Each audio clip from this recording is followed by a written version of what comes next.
কি ভাবছো বন্ধুরা? এখানে কেন বসেছি? নমস্কার সবাইকে, নমস্কার জানিয়ে শুরু করছি আজকে আমার ভিডিওটা। হ্যাঁ, আজকে নীল ষষ্ঠী। ডাবটা হাতে দেখে বুঝতে পারছো আজকে নীল ষষ্ঠী।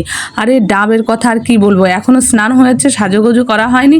দাঁড়াও, আগে বলিনি, আগে গুছিয়ে গাছিয়ে নি, তারপরে সব বলছি। কি বলো তো, ডাব কিনতে গিয়ে মাথা ঘুরে গেছে। এইটুকু ডাব এনেছি, দেখো মানে বিশ্বাস করতে পারবে না। আসো আসো দেখাই কি কি এনেছি, কত দামের। দেখো ফলগুলো আর ফুল, এই যে এত এই বেলের এত দাম দেখে ছোট ছোট বেল নিয়ে এসেছি। আর এই যে আমার গোপুসোনাদের দেয়া হয়ে গেছে সকালবেলাটাতেই। আর শরীরটা সবসময় ভালো থাকে না, তাই বেলপাতা, একটা বেলপাতা নিয়েছে 5 টাকা। এ চিন্তা করা যায় কি আর সেবা করব ঠাকুরের, কিন্তু সেবাও করতে হবে। আমি একটা বেলপাতা এনেছি, আমার জন্য একটা, মায়ের জন্য একটা। মায়ের কথা মনে পড়লো, কিছু গল্প করি শোনো। ছোটোবেলায় না দারুণ লোভা ছিলাম আমি, কেন বলো তো? ছোটোবেলায় মা তো এই নীলষষ্ঠীটা করা হয় ছেলে মেয়ের মানে মঙ্গল কামনার্থে, আর সেটা আমি মার সাথে করতাম, কারণ মা অনেক কিছু খেত উপোস থেকে, ওই লোভে আমাকে দেয় কি না দেয়। তাই এই নীলষষ্ঠীটা আমার জন্য কিন্তু খুব একটা গুরুত্বপূর্ণ, কারণ অনেক বছর পরে, বিয়ের পরে আর মার সঙ্গে নীলষষ্ঠী করা হয়নি। তাই এবছর মা আমার বাড়িতে আছে বলে আমি আমার মার সঙ্গে করছি নীলষষ্ঠী। আর কালকেও উপোস ছিল, গতকাল। এর জন্য আজকে আর ঠিক শরীরে দিচ্ছে না, এর জন্য মাকে বললাম একটু তাড়াতাড়ি করে দুপুরবেলা। তার মার শরীরটাও ভালো থাকে না, সুগার, মানে নানান রকম যেটা হয় বয়স হলে।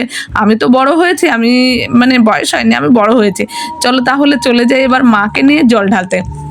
আর যেটা বলছিলাম, আমার আমার বাবা বলতো, আরে মানে স্নান করতে গিয়ে জল খেয়ে নিলে কেউ তো আর টের পাবে না যে তুই উপোস ছিলি কি না। সেই সব কথা মনে পড়ে, খুব কষ্ট হয়।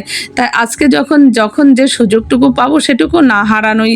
আমি সম্পূর্ণ না পারি, মানে রাত্রে দিতে হয় জলটা, সন্ধ্যাবেলায় ঢেলে নীলের বাতিটা দিতে হয়, কিন্তু আমার দ্বারাই অত অবধি আর থাকা সম্ভব হচ্ছে না। তাই আমি চলে এসেছি আমার বাবার কাছে একদম দুপুরবেলাতে এসে আমি আমার মা দুজনে মিলে জল ঢালবো।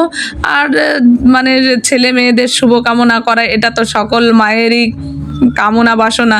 এটা হচ্ছে ভোলে বাবার মাথায় জল ঢালার এই নীল ষষ্ঠীটা। অ্যাকচুয়ালি আমরা সব মায়েরা এটা মনে করেই পালন করি, কিন্তু পালন করলেই কি সব হবে? সৃষ্টিকর্তা যখন যার সাথে যা করার ইচ্ছা সেটাই হবে, এর তো কোনো আর দ্বিমত হবে না। তবু বিশ্বাসে মিলাই বস্তু, আরে দেখেছো কথা বলতে বলতে দেখেছো কী হয়েছে, কথা বলতে বলতে বিশ্বাসে মিলাই বস্তু তর্কে বহুদূর।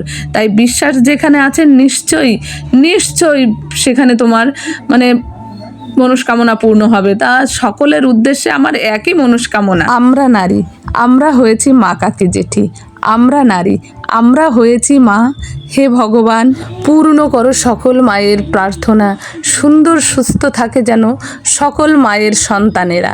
এই বলেই তো একদম মাকে নিয়ে ঝটপট করে বেরিয়ে পড়লাম। ওখান থেকে বেরিয়েই একদম বাড়ি ধুম করে বাড়ি এসে মাকে নিয়ে তাড়াতাড়ি বসে খেজুরে কামড় দিতে হয়, এটা আমাদের নিয়ম আছে। খেজুরে কামড় দিয়ে আর হচ্ছে না, আর থাকা যাবে না। সকলকে ধন্যবাদ। শুভ নীল ষষ্ঠী।